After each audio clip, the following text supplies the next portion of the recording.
오늘은 출애굽기 14장 1절부터 10절까지의 말씀을 가지고 진퇴양난의 길에서라는 제목으로 하나님의 말씀을 전하고자 합니다. 여러분은 그리스도인입니까? 두말할 것 없이 여러분 각 사람들은 그리스도의 사람입니다. 그렇다면 그리스도인의 처음과 끝은 어떤 삶이어야 할까? 한마디로 믿음으로 시작하여 믿음으로 마치는 삶입니다. 바울은 내가 선한 싸움을 싸우고 나의 달려갈 길을 마치고 믿음을 지켰다고 그의 삶을 한마디로 요약했습니다. 믿음으로 시작하여 믿음으로 마친 생애를 스스로 고백하고 있습니다. 사도 바울은 믿음을 끝까지 지킨 사람이었어요. 그러면서 이제 후로는 나를 위하여 의의 멸관이 예비되었다고 고백함으로써 하나님 앞에 서는 날 그가 지킨 믿음의 상으로 의의 멸관을 받게 될 것을 기쁘게 기대했습니다. 하나님께서 우리를 평가하실 때 무엇을 기준으로 삼을까요? 믿음을 보십니다. 하나님은 우리의 믿음에 따라서 역사하십니다. 그러면 우리가 믿음을 어떻게 지킬 수 있을까요? 어린아이 믿음으로 지킬 수 없으니 믿음을 성장시켜 굳게 해야 합니다. 우리가 가진 믿음을 보고 제일 싫어하는 존재는 누구일까요? 물론 사탄이죠. 사탄이 하는 일은 우리에게서 믿음을 뺏어가는 것입니다. 예수님이 십자가에 달리시기 전에 사단이 베드로의 믿음을 공격했어요. 베드로의 믿음을 약하게 만들어 예수님을 3번씩이나 부인하게 만들었습니다. 여러분이 믿음이 약해졌다고 느껴진다면 무슨 생각을 해야 될까요? 아, 그렇구나. 사탄이 나를 지금 공격하고 있구나. 이런 생각을 하면서 믿음을 더 굳게 해야 합니다. 예수님은 베드로의 믿음이 떨어지지 않도록 그의 믿음으로 지켜주기 위해서 중보 기도를 하셨습니다. 믿음은 우리가 지키기 어렵습니다. 성령께서 끊임없이 중보 기도를 해 주셔야 합니다. 우리가 기도할 때 우리의 기도를 성령께서 하나님께 중개해 주십니다. 믿음이 중요합니다. 믿음만 있으면 어떤 어려움도 헤쳐나갈 수 있습니다. 믿음만 있으면 산과 같은 문제도 넘어갈 수 있습니다. 하나님은 우리의 믿음이 떨어지지 않게 하실 뿐만 아니라 우리의 믿음을 강하게 연단하시기를 원하십니다. 순금보다 귀한 믿음이 되기 위해서는 연단을 받아야 됩니다. 연단의 과정을 통해서 우리의 믿음이 성장하는 것이기 때문입니다. 하나님께서 우리를 연단하기 위해 때로는 불가한대로 때로는 어려운 환경으로 몰아가실 때가 있습니다. 이제 하나님께서 그의 백성들의 믿음을 강하게 훈련하기 위해서 어떤 연단을 시켰는가를 보겠습니다.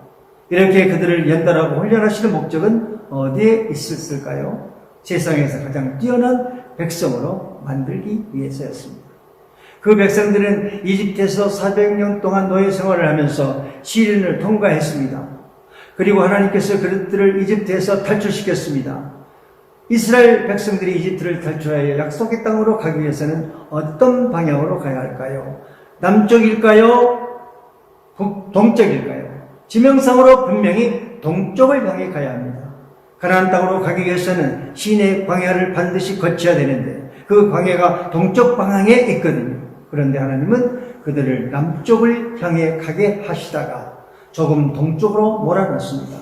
거기서 조금 내려갔더니 홍해바다가 가로막고 있었어요. 더 이상 갈 수 없게 되었습니다. 앞에는 홍해바다, 뒤로는 돌아가면 애굽 땅입니다. 이스라엘 백성을 옴짝달싹 못하고 갇혀있게 되었습니다. 그런데 그들을 누가 여기까지 인도하셨을까요? 그들은 하나님의 인도하심에 순종하여 거기까지 오게 된 것입니다. 무슨 뜻입니까? 하나님께서 이스라엘 사람들을 막다른 골목으로 몰아넣으셨다는 거예요. 그 막다른 계획에는 2개의 지명이 나옵니다. 하나는 믹돌, 망대란 뜻입니다. 다른 하나는 비하히롯, 이것은 구출이란 뜻입니다. 그리고 비하히롯 건너편에는 바할스본이 있습니다. 그러면 바할스본은 무슨 뜻일까요? 바알이 내려온다 라는 뜻입니다. 여러분은 바알이 무엇인지 알고 계실 테죠? 이방인들이 섬기는 우상신입니다. 후대의 엘리야가 바알신과 아세라 우상을 섬기는 850명의 제사장들을 갈멜산에서 한 칼에 물리치지 않았습니까? 여기에 나오는 지명에는 깊은 뜻이 있습니다. 이스라엘 백성이 지금 갇혀있게 된 곳을 살펴본다면 망대와 구원이 있고 그것을 바알이 내려다보고 있는 곳이라는 뜻입니다. 이방신 바알이 내려다보는 것, 바로 그 자리에 갖추게 됐습니다. 여기에서 이스라엘 백성들이 어떤 상태에 처해 있는지 단적으로 보여주고 있습니다. 하나님의 구원에 임하든지 아니면은 바알에게 숭배하고 바알에게 무릎 꿇든지. 우리가 인생을 살다 보면 이스라엘 자손들처럼 막장의 순간이 옵니다. 사업 때문에 또는 어떤 실수 때문에 막장에 몰린 사람들이 있어요. 인간관계가 잘못돼서 배반당할 수도 있고 가정이 깨질 때도 있어요. 이런 사람을 가리켜서 우리는 벼랑 끝에 몰린 사람이라고 하죠. 우리는 이와 같은 형편이 닥치면 믿는 자로서 어떤 생각과 태도를 할지 깊이 생각해 봐야 됩니다. 여기에 숨겨진 하나님의 비밀은 무엇일까? 깊이 생각해 봐야 합니다. 그럼 이같이 빼지도 박지도 못하는 지경에 몰린 이스라엘 사람들은 어떤 반응을 보였을까? 이것도 살펴봐야 합니다. 결국 그들이 실패하지 않고 그 구덩이에서 빠져나올 수 있었다면 하나님이 행하신 구원의 방법이 무엇인가도 알아봐야 됩니다. 이스라엘은 지금 흰태의 양난에 빠졌습니다. 앞으로 나아가자니 바다가 있고 뒤로 가자니 바로의 강력한 군대가 있습니다.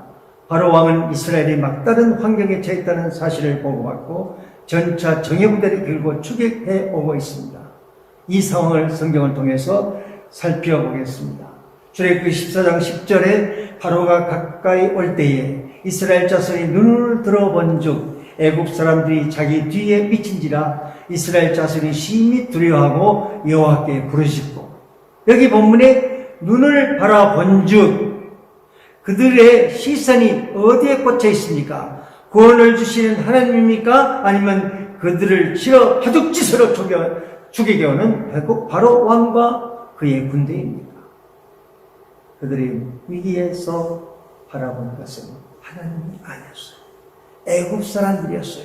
애굽 사람들을 보았기 때문에 두려워 떨지 않을 수가 없었어요. 그 순간 그들은 심히 두려워해요.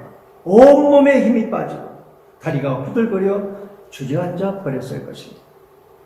우리가 이런 순간이 다가오면 어떻게 합니까? 나도 모르게 입에서 주여 주여 이렇게 부르게 되어 있습니다. 그들은 또 너무도 두려워서 하나님께 기도하지 않을 수 없었을 거예요.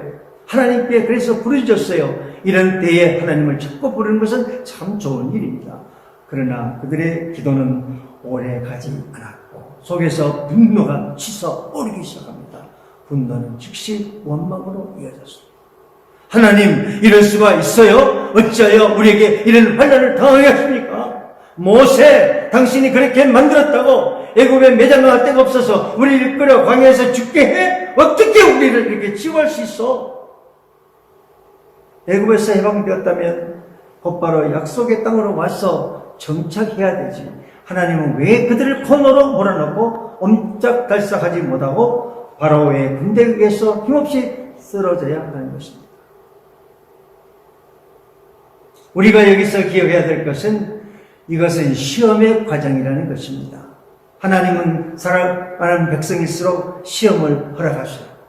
하나님께서 애굽에서 해방시켜 주셨다면 그들을 끝까지 지켜주는 것은 당연한 일일 것입니다. 하나님께서 이미 약속하시는데 그들이 하나님을 믿지 못해서 원망하게 됐습니다.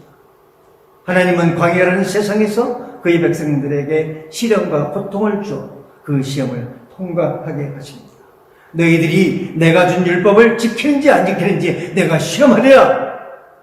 저렇게 16장 4절에서 선포하고 있습니다.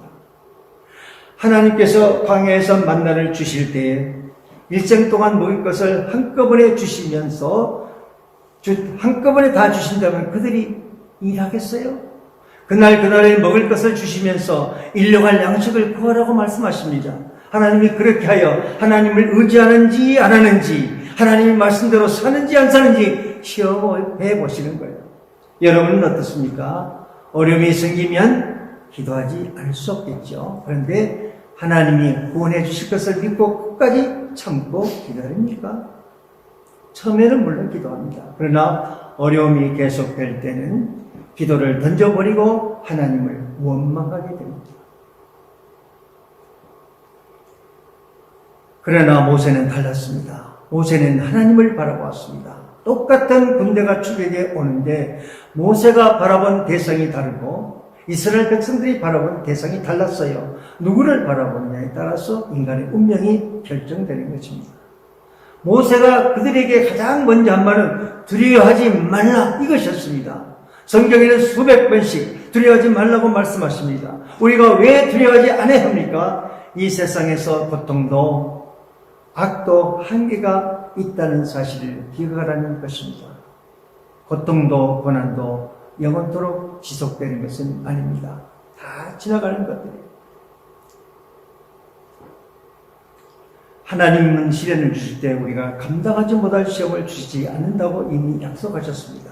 사랑하는 여러분, 두려워하지 말기를 바랍니다. 왜요? 하나님께서 두려워하지 말라고 하시니까 다른 이유가 없어요. 두려워하지 말라고 하시니까 두려워하지 않는 것입니다. 두려워하지 말고 하나님께서 구원하신 행하신 구원하심을 보라. 이후부터는 너희들에게 고통을 주었던 애굽 사람들을 다시는 보지 않게 되리라. 여호와 하나님께서 너희를 위해서 싸우신다. 너희는 아무것도 할 일이 없다. 그냥 가만히 앉아서 보고만 있으면 된다. 이게 무슨 말입니까? 하나님을 전적으로 신뢰하고 하나님께 맡기라는 말입니다. 이 사태는 인간이 할 수 없는 일이니, 인간이 해결할 수 없는 일이니 하나님은 내가 하겠다는 것입니다. 그 사실을 믿으라는 것입니다. 그렇습니다. 오늘의 본문에서 우리에게 말씀하시는 믿음은 무엇일까요? 첫째로 난관 앞에서 하나님의 구원하심을 믿고 맡기라는 것입니다. 사랑하는 여러분, 우리에게 위기가 닥치면 가만히 있어서 무엇을 해야 됩니까? 모세처럼 부르짖어서 기도해야 됩니다. 위기가 닥쳤기 때문에 조용히 잠잠히 기도할 수는 없어요. 다급하니까 기도해야 합니다. 부르짖어 기도해야 됩니다. 여러분이 위기에서 부르짖어 기도하지 않는다면 아직 그 위기가 다급한 것이 아닙니다. 아이도 견딜만 하다고 여기기 때문에 부르짖어 기도하지 않습니다. 이렇게 다급하게 모세가 부르짖어 기도했더니 하나님의 응답은 무엇이었습니까? 모세야, 이제 됐다. 그만하면 됐다. 이제 이스라엘 앞에서 나의 명을 전하리라. 앞으로 나아가라. 그리고 네가 들고 있는 지팡이를 들고 바다 위를 향하여 내밀어라. 그러면 홍해가 갈라지고 바다를 통과하게 될 것이다. 우리가 아무리 다급해도 죽음 같은 위기가 다가와도 기도부터 하라고 말씀하십니다. 기도하면 내가 들어주겠다. 즉 기도 안 하면 내가 움직이지 않겠다고 말씀하시는 것입니다. 하나님의 뜻과 계획이 이루어지게 하기 위해서는 기도가 앞서야 한다는 것이죠. 위기의 사태 앞에서 어떤 대책을 강구하려고 애쓰기 전에 먼저 기도하시기 바랍니다. 하나님보다 앞서 움직이면 실패합니다. 기도 없이 움직이면 실패합니다. 다윗을 보세요. 공경에 처한 다윗은 하나님을 간절하게 기다리며 부르짖어 기도했습니다. 다윗은 하나님을 기다리며 부르짖어 기도했습니다. 왜요? 그가 공경에 처해 있기 때문에. 그러면 다윗은 어떤 공격을 당하고 있었습니까? 시편 62편에는 넘어지는 담과 흔들리는 울타리 같이 그를 죽이려는 세력들에 의해서 공격을 당했습니다. 그를 높은 자리에서 떨어뜨리려는 반역자들이 있었습니다. 입으로는 축복하면서 속으로는 저주하는 사람들이 있었습니다. 다윗은 죽음의 수렁에 빠졌어요. 인간의 노력으로 빠져나올 수 없는 상황이었어요. 마침내 하나님께서 간절하게 부르짖는 그의 기도를 들으셨습니다.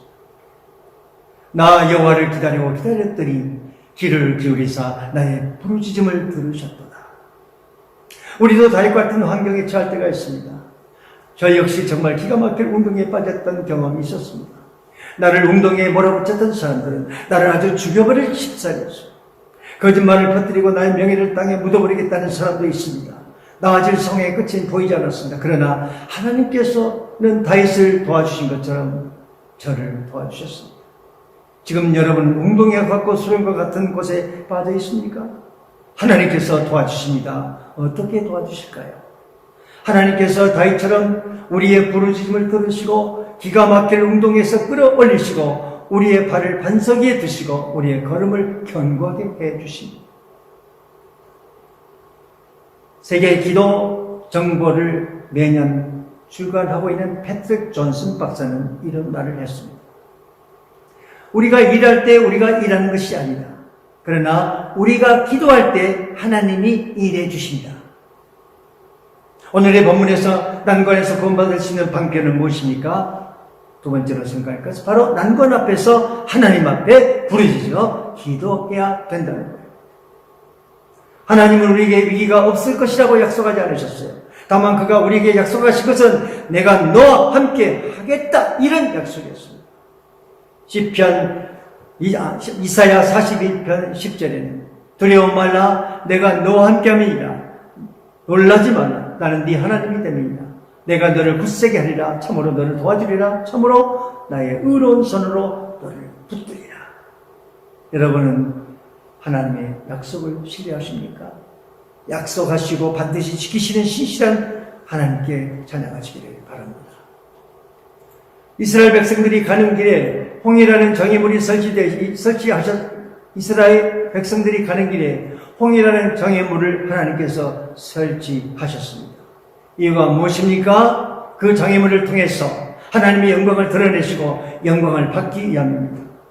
홍해만 그들이 정예물이었습니까?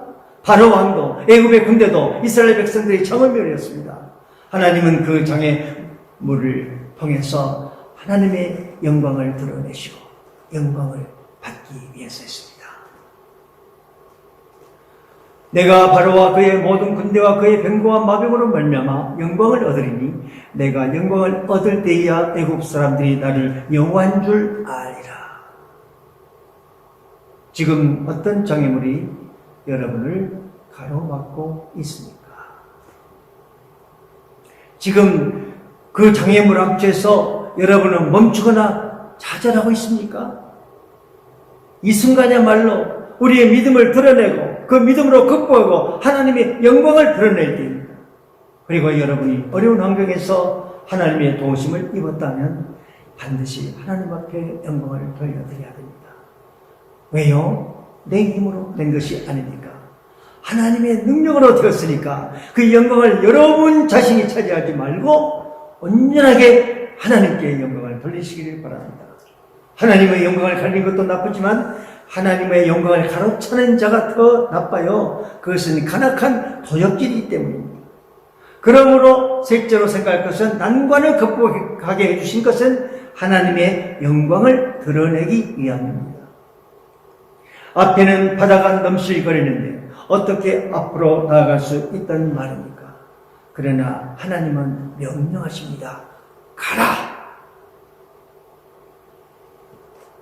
이제 그만하면 기도는 됐다. 일어나라. 이스라엘 자손들에게 앞으로 나가라고 명하여라. 바다는 그대로 있습니다. 하나님은 기적이 일어날 것 같지도 않습니다. 하늘은 어둡습니다. 상황은 절망입니다. 그런데 하나님은 가라 명하십니다. 여기에서 필요한 것이 바로 믿음입니다. 우리가 하나님 믿습니다. 이렇게 말하는 것은 누구나 할 수 있어요. 그러나 명령에 순종하는 것은 믿음이 있어야 됩니다. 너무도 절망적인 상황에서 기적을 기대할 수 없는 상황에서 모세는 하나님 믿습니다 라고 고백하고 순종했어요. 이스라엘을 이끌고 바다로 발걸음을 내딛는 순간, 믿음이 행동으로 옮겨질 순간, 그때 어떤 일이 일어났습니까? 하나님의 기적이 일어났습니다. 주님의 역사가 일어났습니다. 홍해는 그들에게 장애물이었어요. 그들을 섬피라는 세력이었어요. 그러나 그 장애물이 오히려 그들에게 구원의 길을 열어주었습니다. 그렇습니다. 우리에게 장애가 되는 원수와 같은 환경이라도 그 악한 환경이 변하여 우리에게 오히려 길을 열어주게 되는 것입니다.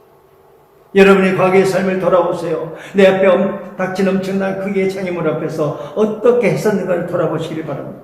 솔직히 말해서 여러분의 생각과 계산으로 문제를 풀려고 애썼음에 분명합니다. 지혜를 짜내고 사람을 찾아가고 도움을 줄 만한 자에게 무릎 꿇고 인간적인 생각과 계산으로 풀려고 하지 않았습니까? 그렇게 하니까 풀려지던가요? 불안과 걱정이 해소되던가요? 그때 여러분은 더욱 어려움에 직면하게 됐다는 것을 기억할 것입니다. 우리의 삶 가운데서 어려움을 만났을 때 누구를 봐야 한다고요?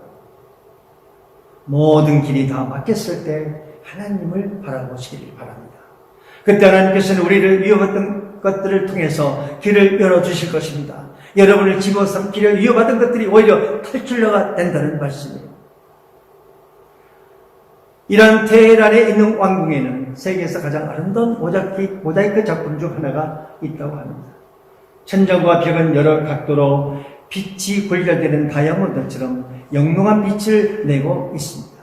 원래 이 궁을 디자인했을 때 건축가는 벽면에 거대한 유리 거울을 붙일 때이었습니다. 그러나 프랑스 파리에서 주문한 유리 거울이 도착했을 때 이미 산산조각이 나 있었습니다. 건축가는 쓰레기통에 버려진 그 거울 조각들을 가져오라고 하여 깨어진 거울벽에 깨어진 거울을 벽에 붙였습니다. 그렇게 해서 유리 조각들로 이루어진 은빛 모자이크 작품이 등장하게 되었습니다. 깨어진 인생처럼 살고 있습니까? 낙심하지 마세요. 어찌할 수 없는 상황에 빠졌습니까? 두려워하지 마세요. 하나님을 보시기 바랍니다. 기대하시기 바랍니다. 이제까지 한 번도 생각하지 못했던 길이 열릴 것을 기대하시길 바랍니다. 여러분을 얽매고 있는 쇠사슬이 하나님의 능력으로 끊어질 것을 소망하십시오. 이스라엘이 바로의 학정의 쇠사슬에서 끊어졌지 않았습니까? 빚을 주고 고통하고 있습니까? 풀려날 것을 기대하십시오. 그리고 선포하십시오. 이스라엘 자손들에게 길이 열렸습니다. 장애물이 극복됐습니다. 문제는 해결됐고 믿음이 성장했습니다. 예수님은 십자가에서 우리의 구원의 길을 내셨습니다. 아무도 죽음의 십자가에서 부활의 길이 열릴 것이라고 믿지 않았으나 오직 하나님은 아셨습니다. 주님이 부활하셨을 때 인류를 얽매던 죄의 사슬이 풀렸어요. 마귀는 물러가랐어요. 성령님이 임하셨어요. 이제 마귀로부터 죄로부터 인간은 자유를 얻었습니다. 하나님을 바라보시길 바랍니다. 그러면 여러분의 막혔던 길이 열리는 것을 보게 될 것입니다. 아멘. 기도하겠습니다. 하나님, 우리들의 아버지, 오늘 공동에 처한 사람들을 위해서 우리에게 모세를 통한 하나님의 방법과 계획을 우리에게 말씀드려 주셔서 감사합니다. 하나님, 이 말씀을 붙들고 살아가기를 원합니다. 이 같은 엄청난 문제와 엄청난 장애물에 직면했던 우리와 우리 한국의 모든 사람들, 주께서 친히 이 사건에 개입하셔서 우리를 구출해 주시옵소서. 교회가 기도합니다. 개인이 기도합니다. 가정이 기도합니다. 우리의 부르짖는 기도를 들으시고 하나님께서 개입하시고 길을 열어주시옵소서. 회복의 길을 열어주시옵소서. 다시 한번 예배의 길을 회복해 주시옵소서. 다시 한번 주님 앞에 나와서 온전히 우리 자신을 온전히 하나님께 바쳐드려 하나님이 받으신 많은 예배를 드릴 수 있도록 축복하옵소서. 예수 그리스도 이름으로 기도합니다. 아멘.